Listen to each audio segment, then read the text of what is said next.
तो ये वाला जो मेरा ब्लॉग आप देखोगे ये है तुलसी विवाह के अगले दिन का।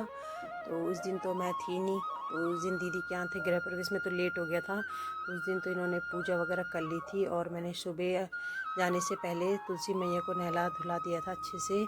और मतलब जो भी मैं तुलसी मैया के लिए सुहाग का सामान लाई थी सब मैंने रख लिया था घर पे।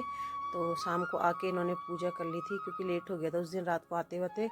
तो ये अगले दिन जब मैं दूसरे दिन पूजा कर रही थी तुलसी की, तो ये दूसरे दिन की जब दिया बाती करने आई थी शाम को बाहर, तो मैंने सोचा आपको भी अपने तुलसी मैया के दर्शन करा देती हूँ। तो ये रही मेरी तुलसी मैया जो कि बहुत सुंदर लग रही है। और तुलसी जी का जो विवाह होता है वो होता है, तो तुलसी मैया का जो विवाह होता है वो होता है शालिग्राम के साथ। तो वो हमारे मंदिर में है, तो शालिग्राम जी के साथ तुलसी विवाह होता है। हेलो दोस्तों, और गुड इवनिंग। तो आज का ब्लॉग हो रहा है मेरा शाम से शुरू।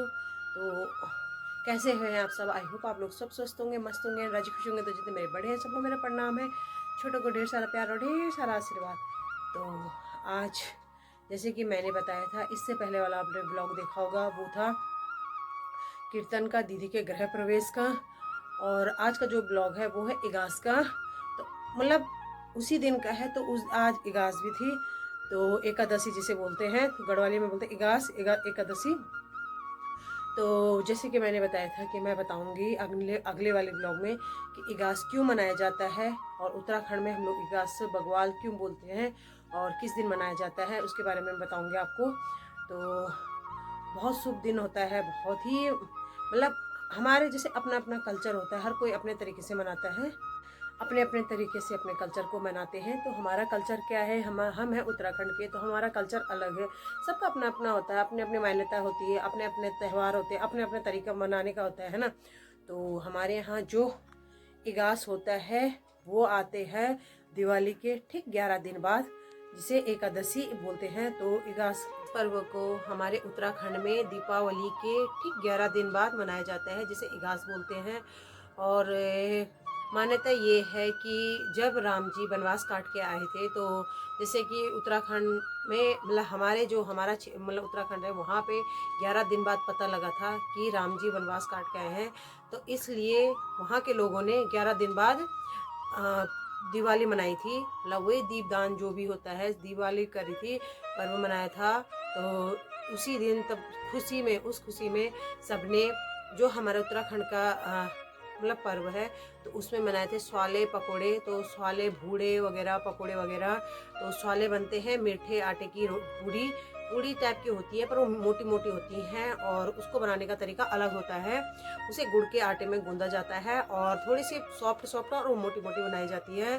और पकोड़े बनाए जाते हैं, भूड़े बनाए जाते हैं, काफ़ी कुछ बनाया जाता है। और जिनके त्यौहार नहीं होता है उनको ये दिया जाता है। और एक और मान्यता है कि क्यों मनाया जाता है, रहता ये है कि पौर वंश के माधव सिंह भंडारी जी, जो कि हमारे उत्तराखंड के महान महान व्यक्ति थे, जिन्होंने जो उन दिनों तिब्बत में लड़ाई लड़ रहे थे तिब्बतियों से, तो वो भी 11 दिन बाद उसी दिन लौट के आए थे। तो वहाँ के लोगों ने उस दिन बग्वाल मनाया था। तो इगास बग्वाल इसलिए उत्तराखंड में मनाया जाता है और काफ़ी धूमधाम से मनाया जाता है। अब तो लोग इतना करते नहीं हैं जिस तरीके से मनाया जाता था। शायद हम तो ये है कि हमने भी सुना ही है बड़े बूढ़ों से, तो हम बता रहे हैं। पर जिस तरीके से पहले मनाया जाता था, अभी तो फिर भी गढ़वाल में मनाया जाता है, पर जैसे अब गढ़वाल के जितने भी क्षेत्रवासी हैं सब लोग बाहर शहरों को निकल गए हैं और अपने पर्व को कहीं ना कहीं लुप्त कर रहे हैं, मतलब मना नहीं रहे हैं, भूल रहे हैं। और जो शहरी रीत रिवाज है उसको अपना रहे हैं और अपने पर्व को भूल जा रहे हैं। और जिन्हों माधव सिंह भंडारे ने अपने उत्तराखंड के लिए, अपने गढ़ देश के लिए इतना कुछ किया, तो शायद उन्हें भी कहीं ना कहीं भूल रहे हैं कि उन्होंने आपके लिए क्या बलिदान दिया है। और यही है ना कि लोग अपनी संस्कृति को कहीं ना कहीं भूल रहे हैं, लुप्त हो रही है हमारी संस्कृति। तो प्लीज़ अपनी संस्कृति को बचाए रखें। तो वही बात वही है ना, जब हमारे बड़े ही कहीं ना कहीं इस चीज़ को छोड़ रहे हैं, तो आने वाली पीढ़ी कैसे अपनाएगी? तो उनको भी तभी पता लगेगा जब पहले बड़ी पीढ़ियों ने, जो पीछे हमारे हमसे बड़े लोग हैं, जो इस पर्व को ना छोड़े, है ना। तो इगास बग्वाल को क्यों मनाया जाता है, कई लोगों को तो ये भी नहीं पता होगा। चलो हमें तो इतना भी पता है कि इगास बग्वाल हमारे उत्तराखंड का जैसे दिवाली मनाते हैं तो हमारे उत्तराखंड में दिवाली के पर्व को ही इगास बग्वाल बोलते हैं, जो कि हमारे उत्तराखंड में दिवाली को 11 दिन बाद मनाया जाता था। तो वही बात है ना, अगर वो लोग ना छोड़े तो अगर जो हमसे पहले वालों ने किया था, इसलिए हमें थोड़ा बहुत पता है। अगर हमें ना पता होता तो हम अपने आने वालों को कैसे बताएं। तो इसलिए प्लीज़ रिक्वेस्ट है कि अपने कल्चर को ना छोड़ें, अपने पर्व को हमेशा मनाएं। हम लोग शहर के सारे पर्व को मनाते हैं, अपने उत्तराखंड के काफ़ी पर्व को नहीं मनाते हैं, जैसे कि संकट चौथ। तो मैंने और जो भैलो बनाया जाता है वो चील की लकड़ी भी होती है, देवदार की लकड़ी से भी बनाया जाता है, और कहीं जहाँ ना हो वहाँ भीमल की, जैसे मैंने बताया था भीमल की लकड़ी से, क्योंकि उसमें गोंद टाइप का होता है और उसकी लकड़ी काफ़ी देर तक जलती है। और ये भी मैंने सुनी थी माँ लोगों से, पुराने लोग, अपने मम्मी लोगों से, वही मैं आपके साथ शेयर कर रही हूँ। तो उसी चीज़ को फिर उस सबको सब लोग पूरे गांव वाले सबको रात को मिलके एक जगह में उस पे आग जला के और खेला करते थे। और कैसे खेला जाता था, अगर मेरे पास वीडियो मिलेगी तो मैं आपके साथ जरूर शेयर करूँगी। और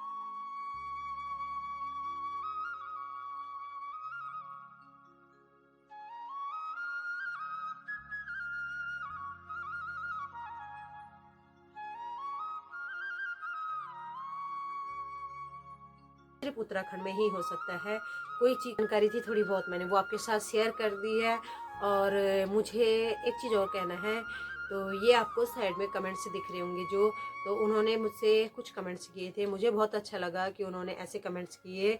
और मैं चाहती भी हूँ कि मुझे ऐसे कमेंट्स आए, कि अगर जैसे होता है, मुझे क्या मतलब जो मुझे कमेंट्स करते हैं ताकि मैं उनके साथ शेयर कर सकूँ आगे। उन्होंने बहुत अच्छा कमेंट्स किया, मुझे नहीं पता कौन है, पर उन्होंने बहुत अच्छा कमेंट्स किया कि अपने कल्चर को, अपने रीति रिवाज को, उस चीज़ पे तो हमने ब्लॉग नहीं बनाया करके उन्होंने ऐसे बोला था। तो मैं बता दूं कि मैं उस दिन यहाँ पे नहीं थी जिन्होंने मुझसे ये बोला। तो बहुत अच्छा लगा आपने ऐसा कमेंट्स किया। और होता है, सही बात है, आपने सही बोला, बिल्कुल सही, अच्छा कमेंट्स किया, मुझे बहुत अच्छा लगा कि आपने अपने कल्चर के बारे में किया।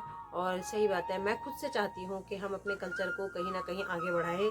और हमारा कल्चर हम लोगों से ही है, अगर हम ही अपने कल्चर को छोड़ देंगे तो हमारा कल्चर अपने आप ही लुप्त होता जाएगा। तो प्लीज़ आप लोगों से भी रिक्वेस्ट है कि अपने कल्चर को आगे बनाए रखें। और जिन्होंने मुझे ये कमेंट्स किया उनका बहुत बहुत धन्यवाद, मुझे बहुत खुशी हुई कि आपने अच्छा कमेंट्स किया। और आपने जो चाहा, आप चाहते हैं कि अपने कल्चर के बारे में हम वीडियोस बनाएं और अपने कल्चर को आगे लाएं, तो बहुत अच्छा लगा मुझे ऐसे आपका कमेंट्स पढ़ के। तो थैंक यू सो मच आपको इतना प्यारा सा कमेंट्स के लिए। तो फिर अगले दिन, क्योंकि उस दिन तो मैंने बनाए नहीं थे, जो बनते हैं हमारे उत्तराखंड में स्वाले पकौड़े, तो स्वाले बोले जाते हैं, मीठी पूड़ी बनती है और भूड़े वगैरह पकौड़ी वगैरह सब बनते हैं। तो कान्हा ने बोला मम्मी आज बना दो, उस दिन तो आपने बनाए नहीं। तो मैंने कहा चलो, ये ना जो मैं दिखा रही थी अभी आपको छन्नी, ये पूड़ी बनाने वाला, ये पता नहीं कैसे टूट गया, काफ़ी साल हो गए इसे भी। तो चलो, उसकी भी आयु होती है ना, बोलते हैं, बेचारी कितनी रही होगी। फिर मैंने क्या किया, ऐसे ही बनाने लग गई इसी से, इसके झरना पता नहीं निकल गया अपने आप। तो मैंने कहा चलो यार, जब बोल रहा है उसने कि मम्मी चलो बना दो, आपने उस दिन नहीं बनाया, तो मैंने कहा चलो। तो मैंने बनाई थी यहाँ पे आलू का झोल, आलू के झोल के साथ या तो सीताफल की सब्ज़ी के साथ ऐसे अच्छे लगते हैं ना पूड़ी। तो फिर मैंने कहा चलो बना ही देती हूँ, है ना, बनाना तो था ही, और नहीं बना पाई उस दिन, तो मैंने कहा चलो आज बना देते, कोई नहीं, त्यौहार ही है, हर दिन ही त्यौहार है। तो यहाँ पे मैं उसको दे के आ गई थी और अब बना रही थी मैं उसके पापा के लिए। तो ये लगा ली मैंने उसके पापा के लिए प्लेट। तो मैंने इनको सिर्फ तरी तरी दी थोड़ी सी, और ये इनकी प्लेट दे दी थी मैंने। उसके बाद ये भी अपना खाना पीना खा के फ्री हो जाते हैं। फिर मेरा भी वही काम रहता है, बस अपना किचन का समेटो हो ही रहा, डेली का सबका ही होता है। हम खा पी के जस्ट बैठे हैं और ये देखो अभी भी हिल रहा है, भूकंप आ रहा है। यहाँ पे मैं सिमी बैठे हैं, उसने भी बोला मम्मी भूकंप जैसा आ रहा है, और मेरी नज़र ना पंखे पे जा रखी है, पर हिल रहा है। हल्का सा हिला, हाँ बैठ गया, अभी भी सोफा हिल रहा है।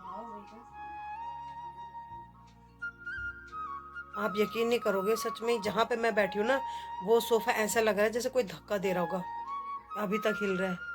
सुन, भूकंप आणु पता नहीं लगणु, हल्को इतना देर तक, मतलब कम से कम 2-3 मिनट हो गए यार, अभी तक सोफा हिलणु है।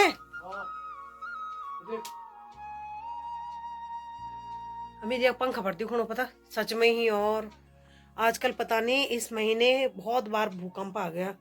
बोलते ना प्रकृति को नहीं छेड़ना चाहिए, कुछ ना कुछ नुकसान तो हो गई अगर प्रकृति के साथ हम छेड़छाड़ करेंगे। मुझे तो अभी तक भी लग रहा है कि भूकंप भी आ रहा होगा। अभी लोगों सिमते थे तभी बोलते हैं प्रकृति हो जो कुदरत का है उसे कुदरत में ही रहने दो। कुदरत के नियमों को छेड़छाड़ नहीं करना चाहिए। जो प्रकृति ने बनाया है सोच समझ के ही। दिन में भी तो आया था और कसम से कम 2-3 मिनट रहा ये भूकंप। अभी भी मुझे तो लग रहा कि अभी भी आ ही रहा। और ज़्यादातर मुझे ऐसी इसी कमरे में महसूस होता है भूकंप। बस पिछले अभी कुछ दिन पहले जो आया था रात को 11:55 या 11 कुछ पे आया था, वो अंदर वाले उस समय तो हम लेटे थे, मतलब नींद में थी, तब भी मुझे महसूस हो गया था बहुत तेज भूकंप आया था। और आज फिर इस महीने में लगातार 10 तारीख से बहुत भूकंप आ गए यार। नहीं करना चाहिए प्रकृति के साथ, कुछ भी छेड़खानी नहीं करनी चाहिए। नुकसान तो सबका ही होगा ना, क्या ही बोल सकते हैं। और एक चीज़ और बोल रही थी मैं इसी के साथ कि जो जैसे हम लोग एकादशी को एकादश मनाते हैं ना, वैसे ही देवउठान कहते हैं यहाँ के लोग। तो यहाँ पर भी आंटी लोग देवउठान करते हैं और आंटी लोगों के पर्व भी तब से शुरू हो जाते हैं। तो मतलब आंटी अब तो चली गई आंटी, तो आंटी आज मतलब एकादशी को बुलाती थी नीचे, तो आंटी कहती थी आज देव उठते हैं, आज देवों का मतलब वो होता है, आज से पर्व शुरू हो जाते हैं।